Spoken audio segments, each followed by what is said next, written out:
कामातुर कामिनी की साधना भाग 2। जिन्हें दुर्भाग्य से सांसारिक सुख नहीं मिल पाता, उनके लिए परम आवश्यक है यह साधना। कामातुर योगिनी शब्द का अर्थ है यौन रूप से इच्छुक योगिनी या कामुक योगिनी। यह शब्द योगिनी के एक विशिष्ट रूप को दर्शाता है जो कामुक या यौन ऊर्जा से जुड़ी है। बेहतर तो यह होगा कि आप आगामी शिविर में आएं और भली भांति इस साधना को समझें। उसके बाद दीक्षा लेकर सफलतापूर्वक साधना को संपन्न करें। शिविर आदि की सूचना डिस्क्रिप्शन बॉक्स में दी गई है, अतः उसको देखना ना भूलें। तो प्रस्तुत है कामातुर कामिनी की साधना। किसी को पत्नी का सुख नहीं मिल पाता तो किसी को किसी नियति के कारण या कई अन्य मर्यादाओं के कारण स्त्री और सांसारिक सुख सौभाग्य नहीं मिल पाता। उनके लिए यह साधना बहुत महत्वपूर्ण है। इस साधना को विद्यार्थी वर्गों को नहीं करना चाहिए, क्योंकि यदि वह अपनी सिद्धि के सुखों में लिप्त हो जाएंगे तो वह अपने जीवन के लक्ष्यों को नहीं पूरा कर सकेंगे। अतः जरूरतमंद लोगों को ही यह साधना करनी चाहिए। कामातुर कामिनी का सौंदर्य और शारीरिक गठन रति के तरह ही मनमोहक है, जिसका वर्णन करना शोभा नहीं देगा।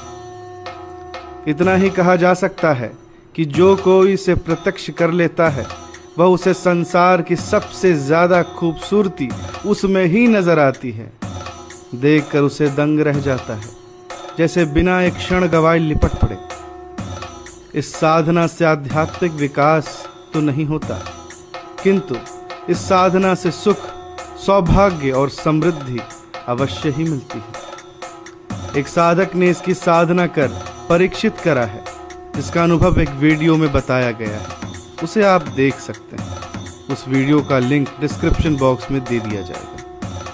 इस साधना की सफलता के लिए नए सदस्यों को इस तरह तैयारी करनी चाहिए ताकि उसे निश्चित सफलता मिले और आजीवन सिद्धि बनी रहे। निश्चित सफलता के लिए यदि शिविर आ सकते हैं तो बहुत अच्छा रहेगा। वैसे आप बताई गई विधि को अपना सकते हैं। तो सर्वप्रथम दीक्षित हो लें।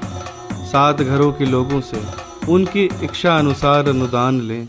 उसमें अपने 57 रुपये जोड़कर मेरे बैंक खाते में जमा कर दें। अनुदान लेते समय यह बताकर लें कि आपको एक दीक्षा लेनी है, उसमें 7 लोगों का अनुदान लेना है। यही नियम है। यह नहीं बताएं कि किस उद्देश्य की पूर्ति के लिए अनुदान लिया जा रहा है। उद्देश्य को गुप्त ही रखें। इस कार्य को संपन्नता के बाद अपना फोटो ईमेल से अटैच कर मुझे भेजें, ताकि दीक्षा कार्य संपादित किया जा सके। गुरु दीक्षा के लिए प्रत्यक्ष आने की आवश्यकता नहीं, वह आपके वर्तमान फोटो के द्वारा भी मिल जाएगी। निश्चित सफलता के लिए निम्न कार्य आरंभ करें। गुरु दीक्षा के बाद अब आप ध्यान का अभ्यास आरंभ करें। इस विधि के अनुसार ध्यान आरंभ करें। आपको गेरुआ वस्त्र, सन्यासी वाला वस्त्र आदि नहीं पहनना है। चंदन टीका आदि नहीं लगाना है। केवल 3 मिनट से ध्यान शुरू करें और 15 से 30 मिनट तक का समय बढ़ाएं। कंबल का आसन का प्रयोग करें। योग और ध्यान में कोई अंतर नहीं है। इसके करने की विधि इस प्रकार है। स्थिर होकर शांति पूर्वक बैठें। रीढ़ की हड्डी अर्थात मेरुदंड को सीधा रखें। हाथों को गोद में रखें। बाएं हथेली के ऊपर दाएं हथेली को रखें और आंखें बंद कर लें। यदि आप पद्मासन में बैठ सकते हैं तो और भी बेहतर है। तनाव मुक्त होने का प्रयास करें। अकड़ कर ना बैठें। मांसपेशियों में भी कहीं तनाव न रखें। किसी भी देवी या देवता का ध्यान नहीं लगाएं। अपने आप में स्थिर रहें और हिले डुले नहीं, बिल्कुल भी हिले नहीं। शुरुआती दौर में 3 मिनट बैठें प्रतिदिन। 1 सप्ताह के बाद धीरे धीरे समय सीमा बढ़ाते हुए 15 से 30 मिनट तक ले जाएं। अभ्यास के दौरान आप महसूस करेंगे कि आपका शरीर शांत होने लगा है। कुछ समय के बाद आप शरीर की तरह मन भी शांत हो जाएगा। हमेशा ध्यान रखें कि बदन जरा भी ना हिले, बस बदन स्थिर रखना है। इसी स्थिरता में रहना है। एक समय ऐसा आएगा जब आपको लगेगा कि सिर्फ आप हैं और शरीर का कोई पता नहीं। वर्तमान समय में ध्यान सिर्फ इसी बात का रखे कि शरीर जरा भी ना हिले डुले। एक मूर्ति की भांति बैठे, निरंतर अभ्यास से अपनी स्थिरता पर ही ध्यान दें। जल्दबाजी में ध्यान समय तक ध्यान ना करें। यदि 3 मिनट से ध्यान शुरू किया है तो अगले हफ्ते 5 मिनट तक करें। तब 30-30 सेकंड समय प्रतिदिन बढ़ाएं और 30 मिनट तक ले जाएं। कोई जल्दबाजी ना करें। जब आप अपने शरीर को 15 मिनट तक स्थिर रख सकेंगे तो समझ लें कि मंत्र साधना के लायक हो चुके हैं। अब आप कामातुर कामनी की साधना की दीक्षा ले सकते हैं। इसके लिए दीक्षा शुल्क भी जमा करना अनिवार्य होगा। साधना आरंभ करने का मुहूर्त बता दिया जाएगा। एक स्फटिक की 108 मनके वाली माला खरीद कर मेरे पते पर भेजें। उसको संस्कार करने और कुरियर से भेजने का कुल खर्च 2300 रुपये जमा कर दें। माला संस्कारित करने के बाद वह आपको वापस भेज दी जाएगी। मैं शुभ मुहूर्त बताऊंगा, उस दिन से साधना आरंभ करनी है। शुभ मुहूर्त की सूचना आपको दे दी जाएगी। अब आप इसके विधि विधान को समझें और यह रहा इस साधना का मूल मंत्र। यह मंत्र सिर्फ उनके लिए है जिनकी राशि मेष, सिंह या धनु हो। अन्य राशियों के लिए अगली वीडियो अपलोड की जाएगी।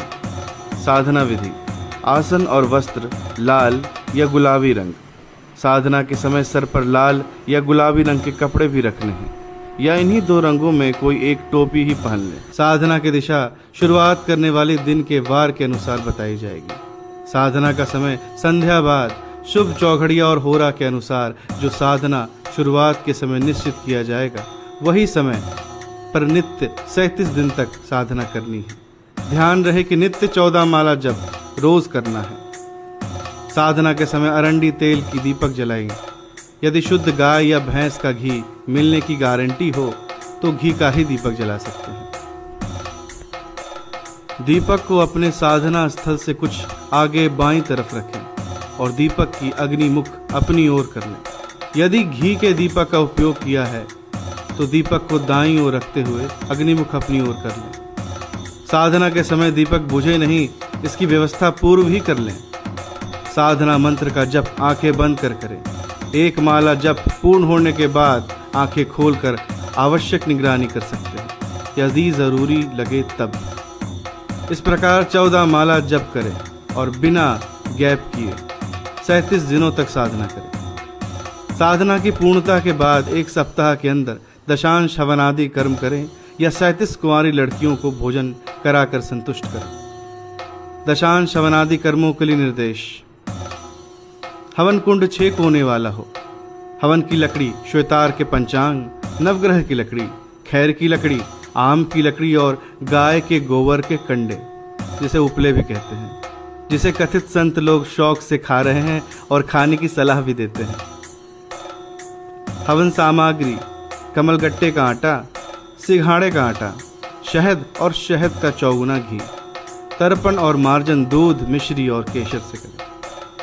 हवन करने की विधि यदि पता नहीं हो तो उसकी जानकारी दे दी जाएगी। कामातुर कामनी की सिद्धि हो जाने पर इसे तांत्रिक साधनाओं में माध्यम भी बनाया जा सकता है।